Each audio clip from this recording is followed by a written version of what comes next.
Here are 5 movie characters to use as inspiration for your next D&D character. I'm going to go over how I would incorporate their story into your character's backstory, and the classes I would build for them. The story part of these can be used with any TTRPG, but the classes will be specific to 5th edition. Thank you very much to Skillshare for sponsoring this video. Welcome to the table. I'm Kelly, and we're going to get inspired by some movie characters. Doc Brown from the Back to the Future movies, aka Emmett Lathrop Brown, PhD, in case you were wondering, is a classic mad scientist character and is somewhat the inspiration for my current D&D character. You're gonna see some serious shit. In the movies, Doc invents a time machine, and him and his friend/assistant, Marty McFly, go on time-traveling adventures which change the course of history. I'll show you how it works! I really enjoy playing characters that are intelligent, but at times very socially awkward, because it feels authentic when I make really smart moves in character, but it also feels authentic when I'm trying to roleplay and talk to a shopkeeper and completely put my foot in my mouth. You want me to make a donation to the Coast Guard Youth Auxiliary? No! In the movies, Doc becomes a mentor and somewhat of a father figure to Marty McFly, his high school student friend/assistant, which, when I say it out loud, sounds very inappropriate, but it isn't. The caring side of Doc's personality is essential in making a party-first character. It's good to see you, Marty. If your character is totally self-centered and just cares about their crazy inventions, then it's going to be difficult for you to roleplay them connecting and bonding with the rest of the party. Playing a mad scientist character is also great for your DM. There are lots of opportunities for tying a mad scientist type character backstory into the main plot of the campaign. You could be seeking a key ingredient that just happens to be where the party is heading. Your invention could have caused some sort of calamity or power imbalance before the start of the campaign, and now you're trying to make amends and figure out how to solve the crisis. Or maybe like my character, you got too big for your britches and thought that your magic inventions were more powerful than the gods themselves, and they smote you back down to level 1. It's also very fun to play a character that's always coming up with little plans or trying to invent little items to solve the small problems as the campaign goes along. Let me show you my plan. I intentionally didn't choose any fantasy movies on this list because I like to draw my inspiration from non-fantasy properties and then mash them together with fantasy tropes to make them my own. I find this leads to a much more unique character because inevitably you make the conversion in your own way. For example, what does High Elven Doc Brown look like? What's eccentric and wacky for an elf? Don't say a word. Maybe they have a shaved head. Elves, at least Lord of the Rings elves, all love their long beautiful hair, but maybe your eccentric elf shaves their head because it's just more practical. Now the obvious class choice for this character is an artificer, but perhaps less obvious, I think the battlesmith subclass would be a good choice for this because you get something called a steel defender. This little automaton companion could be your Marty McFly, the thing that you test your inventions on and send out into battle ahead of you, but that you also grow to love and care for. Marty, you made it! Yeah! Also, the Battlesmith just looks really awesome. Next up is Batman, or Batman. Hard pass. But specifically, Lego Batman. Why Lego Batman though? Batman. My name is Batman. Regular Batman is a loner. He's dark and brooding, and he has a tragic backstory. I hate everything you just said. Lego Batman is also all of those things, except that he's the over-exaggerated version, which becomes a joke. It's not very fun to play a D&D character that just wants to be a lone wolf and do their own thing. You can't spend the rest of your life alone, dressed in black, listening to angry music and staying up all night. Yes, I can. This is a game where you pretty much have to stick together as a party or the game doesn't work. It is fun, however, to play a character that is comically dark and brooding, but is maybe ready to love again. In the Lego Batman movie, Batman adopts an orphan, Dick Grayson, who he is reluctant to open up to. Over time, though, he realizes his lonely, dark and brooding ways are lonely, and that he wants a friend. So he opens up to Dick. I work alone is such a classic lone wolf hero line, but it can be a very funny thing to jokingly throw around in a D&D game where you most certainly do not work alone. What? No. For this character, you can either work with your DM to come up with a reason for your character to be forced to work with the party, like some benefactor hired this character and secretly all the other characters and said they all have to complete a task together or they don't get paid, or maybe one of the other characters has information that your character needs, or the other option, which is my preference, is to make your character a brooding lone wolf who's actually really desperate for friends. Gasp. So they just join up with the party acting reluctant, but if the party threatens to leave them, they beg to be part of the group and come along for the adventure. I am so sorry. And then instantly go back to pretending like they're a brooding lone wolf, of course. There are lots of classes that could work really well for this one, but I think Rune Knight Fighter would be a great fit. At their core, the Rune Knight is just a fighter, no real superpowers. Remind you of anyone? I literally have no idea what you're talking about. but the Rune Knight gets these cool runes that they can inscribe into their equipment to give it special powers. It seems like a really fun class to play, and having all these cool items and weapons that do all these cool things feels very true to Batman. You're darn right. Next up is Dewey Finn from School of Rock.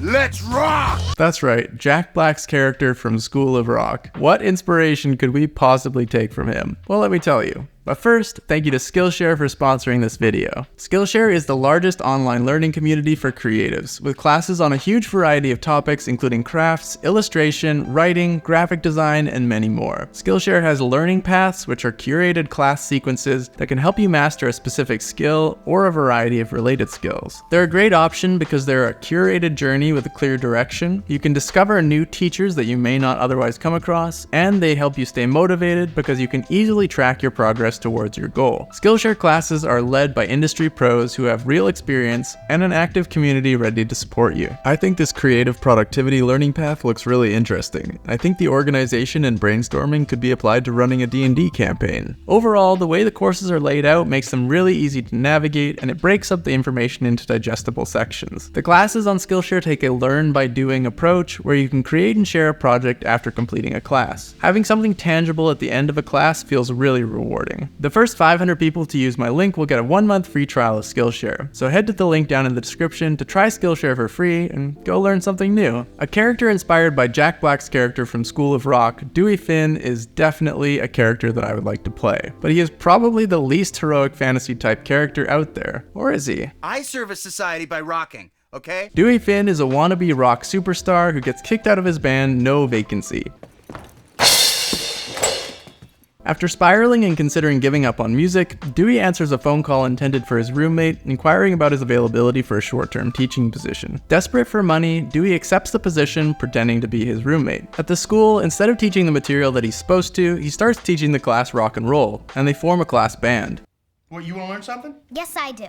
Dewey is inspired by the kids, and it restarts his passion for music, all while teaching the class important life skills and lessons through the power of rock and roll. It's a perfect movie. No notes. Dewey is a positive, easily excitable, passionate person You're the cat's pajamas, man. You're the bee's knees. Bee's knees? who is also anti-establishment and loves rock and roll. The world is run by the man. Playing a really emotionally supportive and enthusiastic character in D&D is so much fun because it allows for constant roleplay opportunities to encourage your fellow party members after everything they do. You've got it. And I don't even know what it is, but you got it. It also creates great comedy between you and the inevitable lone wolf grouchy character when you are so encouraging and sincere and they just keep telling you to leave them alone. The anti-establishment angle can also be very fun, especially because Dewey is an anarchist but a respectful one, which is a very funny line to tread. You gotta get mad at the man. You want the servants of the local monarch to rise up and overthrow the nobility, but you're not necessarily calling for violence either. You just want to convert them to your rock and roll anarchist ways. The part of Dewey's story that I think makes for the most intriguing backstory inspiration is the situation he finds himself in. Dewey pretended to be his roommate Ned to get the temp teaching position and then continued to lie in order to stay on longer. Just all the stuff you want your kids to know, it's been covered, okay? It could be really fun to work with your DM to come up with a backstory that has you in a position that you are completely unqualified for, because you lied and wormed your way in. Not necessarily with malintent, but you've misrepresented yourself or your qualifications, which can be revealed to the party at a later time. This could be especially fun if you've been hired specifically because you possess a particular set of skills, and then when the time comes, you reveal that you actually lied about everything and you have no idea what you're doing. My name is Dewey Finn. And no, I'm not a licensed teacher. Be careful to work with your DM on this though, because you don't want the consequences to be too severe, otherwise your party might not forgive you. For a class, I would go with a College of Eloquence Bard. This is a bard class that is all about deception and using your words to get what you want. The regular bardic inspiration is something that suits this character so well, because Dewey is constantly trying to inspire those around him. Give me some of that. Yeah. But this subclass also has an ability called Unfailing Inspiration, which you get at 6th level. If a creature adds one of your bardic inspiration dice to their rolls and fails the roll, the creature gets to keep the bardic inspiration instead of it being wasted. This character is so inspiring that even if you fail, they inspire you to go get it next time. If I give you this clue, can you guess the next one? That's right, I'm here to tell you that Elle Woods from Legally Blonde would make a great wizard. Legally Blonde follows Elle Woods, who is a star student at CULA, the fictional UCLA, in the fashion program. She's dumped by her Harvard Law School bound boyfriend for being a Marilyn instead of a Jackie. In other words, for being blonde and being of lesser intelligence because she's interested in fashion. In order to win him back and prove that she's more than just a dumb blonde, Elle applies and is accepted to Harvard Law. Along the way, she proves her worth and intelligence to herself and her classmates and realizes she doesn't need this man that doesn't respect her. You got into Harvard Law? What, like it's hard? Now, if you're thinking, how could this possibly be a D&D character?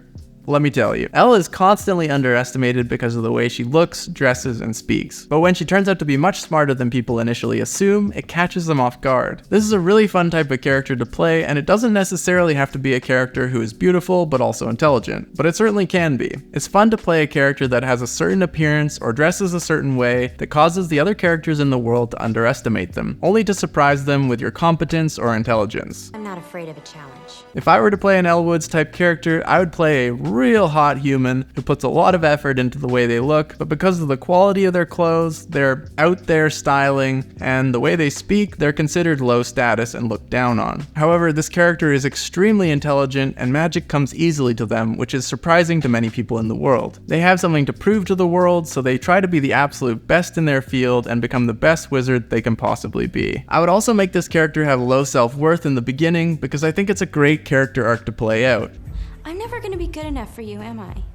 As you level up in the game and become more powerful, it can increase your character's self-esteem, and they can come to the realization that they are Kenuff. Oh wait, I'm mixing movies here. For the class, I would build a wizard for this character, but more specifically, an Order of Scribes wizard. I think this fits really well with the character for one main reason, which is that you get a floating spellbook as a companion. You can make it look however you want, so I think a pink and fuzzy floating spellbook that follows you around like Elle's little dog Bruiser would be so much fun. You can have your own cute little sidekick, and you can also cast spells from it at range, which is awesome. I think it gives it a little something extra, don't you think? Maui from Moana would make a very fun warlock.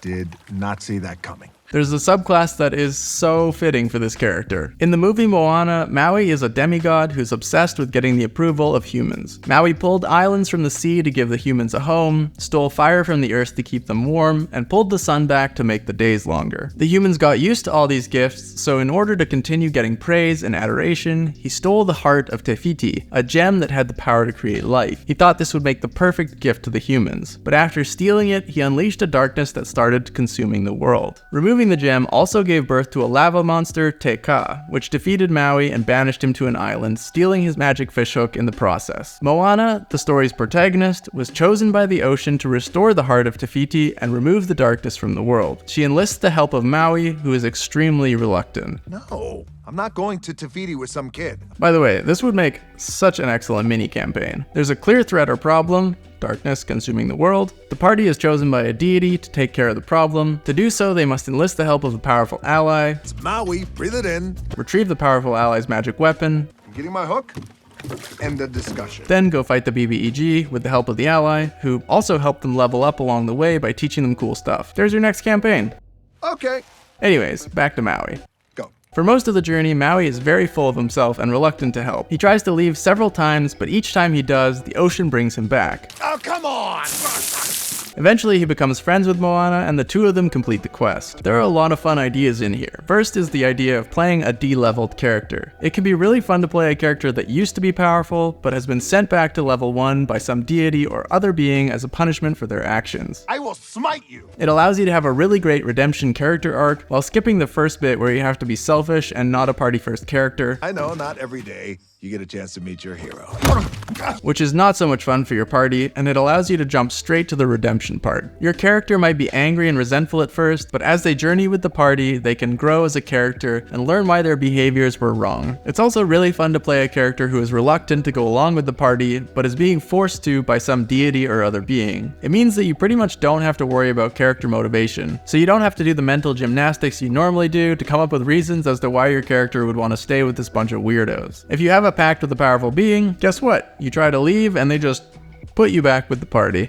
You are a bad person. With just a little bit of reflavoring, there is a perfect subclass for this character, and that is the Fathomless. With the Fathomless, you make a pact with some ancient being of the deep, or it could be the ocean itself if that works with the world you're playing in. The only change I would make would be to reflavor all of the tentacle stuff as tentacles of water, if your DM is okay with it. It wouldn't change anything mechanically, but I just think that a watery tentacle being summoned, like the one in Moana, is much less sinister than your character being able to summon the arms of a kraken or something like that. Makes sense. There are some really cool features in this subclass, including the one that you get at first level. You can summon a spectral tentacle anywhere within 60 feet of you that you can see. You can move it up to 30 feet using a bonus action, and you can use your action to make a melee spell attack with it against any creature within 10 feet. It does 1d8 cold damage and reduces the creature's speed by 10 feet, which is so awesome. And he sticks the landing. Which one of these would you play? Let me know down in the comments. If you're looking for more inspiration from movies, check out this video here for 5 curses that you can use in your next campaign, or as a one-shot adventure. I appreciate you.